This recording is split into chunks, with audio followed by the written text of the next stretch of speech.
Okay, welcome everyone. This is Mr. Hyatt. I'm going to talk about predicting products today.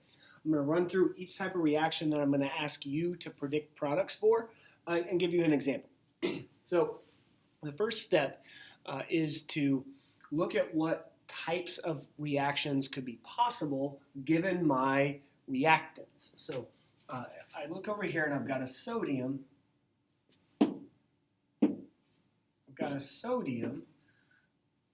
And I've got this iron and 3 bromines. So sodium plus FeBr3, almost forgot my 3, is going in. It's being mixed into the container. Now I'm trying to predict what I'm going to make from that. This looks like it could be a single replacement reaction. If you work through the flow chart that tells us what type of reaction we're looking at, we end up with a single element reacting with a compound. So, looks like it could be single replacement, single displacement. Remember, those are synonyms. In a single replacement reaction,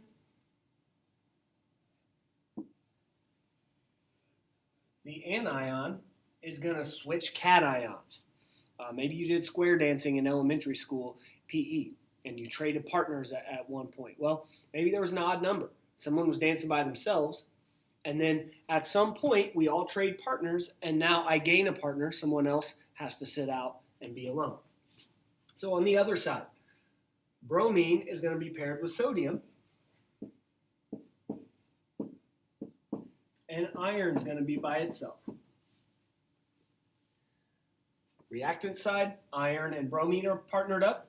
Product side, sodium and bromine are partnered up. Now I need to check one last thing. I need to make sure that all of my products are isoelectric. So I'm going to grab my periodic table, and I'm going to look at the periodic table of the ions. Sodium is in column 1, plus 1 charge. Bromine is in column 17, minus 1 charge. So that's an isoelectric compound. I'm good there. Last step. I don't have a balanced reaction. I appear to be violating the law of conservation of matter. If I put a 3 here, now I've got 3 bromines on each side. I need a 3 here to even out my sodiums. 3 sodiums on each side, 3 bromines on each side, 1 iron on each side. So that'd be my answer for predicting products on a single replacement reaction. Again, single replacement. Similar, okay? Apologize, I didn't get this erased. But here we're looking at a double replacement reaction. I gave you the whole thing so that I wouldn't have to try to write my chicken scratch up on the screen. And I really want to talk about the subscripts with this double replacement reaction. So notice I put parentheses around my anions. That's something that I did as a student, and it helped me a ton. So, ignore this. We would have just what's on top, okay? We've got calcium nitrite, and we've got hydrofluoric acid. We're reacting those. We want to know what we're going to make. So I've got, if I work through that flow chart, I've got 2 compounds reacting together. So it could be a double replacement. Notice my note up here. In a double replacement reaction, we're just going to trade anions. So go back to square dancing in elementary school PE. You're dancing for a while. I don't remember what you do with square dancing. But then you trade partners, right? So now you're dancing with a new partner. Someone else is dancing with your partner. That's what's happening here. Okay, so fluorine was partnered up with hydrogen. Now it's going to be partnered up with chlorine. It's over here now. NO2 and NO2. NO2 was paired with calcium. Now it's paired with hydrogen. So I've traded partners. Now let's look at subscripts. Okay, so my NO2 is going to be really helpful here. Okay, NO2, the inside 2, that's part of its identity. Think about when we named covalent compounds. Nitrogen dioxide is different than nitrogen trioxide, different than nitrogen monoxide. Those are different things. So if you change this number, it changes what this thing is. Changes its identity. If you change the black number, it doesn't change the identity. It just gives you more of them. So the one that is involved in its identity travels with it.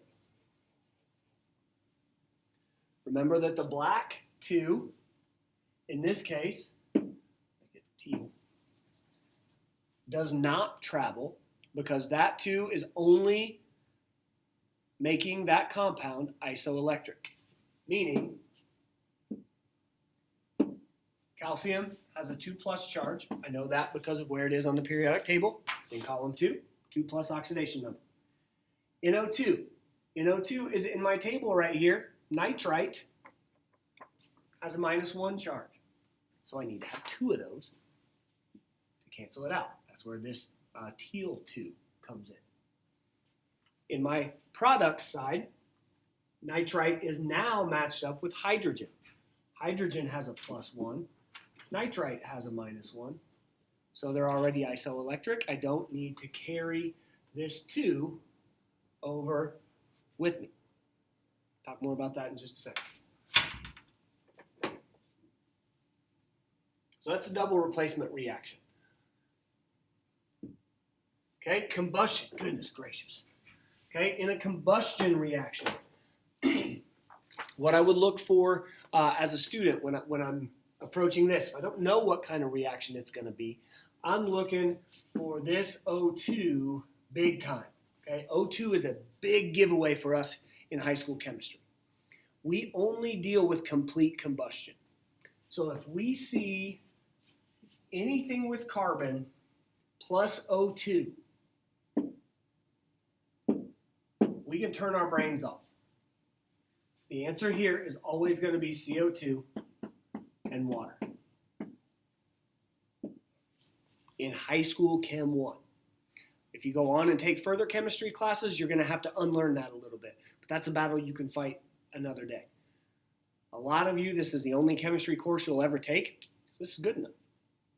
Think about anytime you burn something, right? Combustion is burning something. You're combining oxygen with something.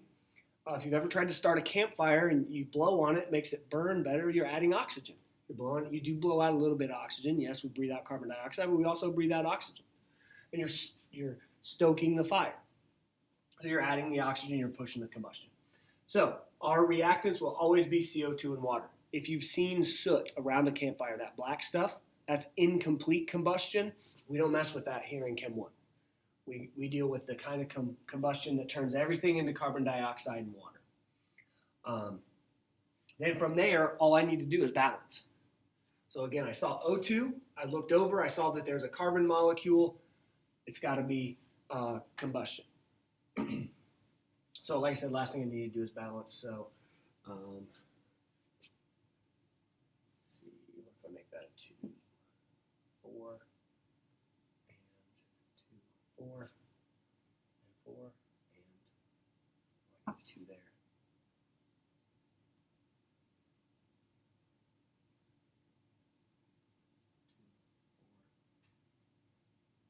4, 6. So I got 3 there. I think that balances it. I think. I'm trying to work quickly, so I apologize if that's balanced incorrectly. I don't want to spend a bunch of your time standing here balancing. Okay, next up is synthesis. Again, sorry I didn't have this erased and ready for you. Okay, so synthesis is kind of the one that I would leave to last. In a synthesis reaction, they're going to be really easy in Chem 1 because we're just going to cram stuff together. Okay, but I would look at this as a student and I would say, man, I don't know. Could this be double replacement? Probably not. I don't see any ion here. Could it be single replacement? No. Again, I don't see any ion here. It can't be combustion because I don't have O by itself. So maybe it could be synthesis. When you do a synthesis reaction, again, the high school Chem 1 version of this is just cram it together. You'll typically see reactions more like this. Sorry, that threw me off. For synthesis, so we'll have something like H2 plus O2 yields H2O2, or something along those lines. we'll typically see more straightforward synthesis reactions. Again, high school Chem 1 is the intro to these ideas, so these get much more complex, and you have to know a ton about chemistry to really be able to figure out what some of these larger molecules would look like, what their shapes would be, and those kinds of things. So again, synthesis, cram it together. Don't have to worry about balancing it, right? Because I just took the subscripts as they were and pushed them together. Now, if this was not isoelectric, then we might need to deal with balancing. But most of our synthesis reactions will be two covalent things coming together to form a larger molecule. Okay, this is my last slide. This is kind of my overarching strategy to solve all these problems. Identify the potential reaction type. Okay, I've got those two things. Those two are compounds. They could trade. That could potentially be double replacement. Let me see what happens if I go that way. Step 2. Truthfully, I probably as a student did step 2 before I did step 1 because it helped me see where the anions were and it helped me see where like what potential reactions could be. So maybe you need to flip 1 and 2, but all I'm saying to do there is what I did with the parentheses. Right, break up where the positive thing is and where the negative things are. 3, I don't love the way I said it. It's do the reaction, right? If it's synthesis, cram it together. If it's decomposition, break it apart. If it's single replacement, swap it. Those kinds of things. And then the last step is to balance the equation. I modeled a couple of those. One of them better, or some of them better than the others. So that's predicting products. Please let me know if you have questions.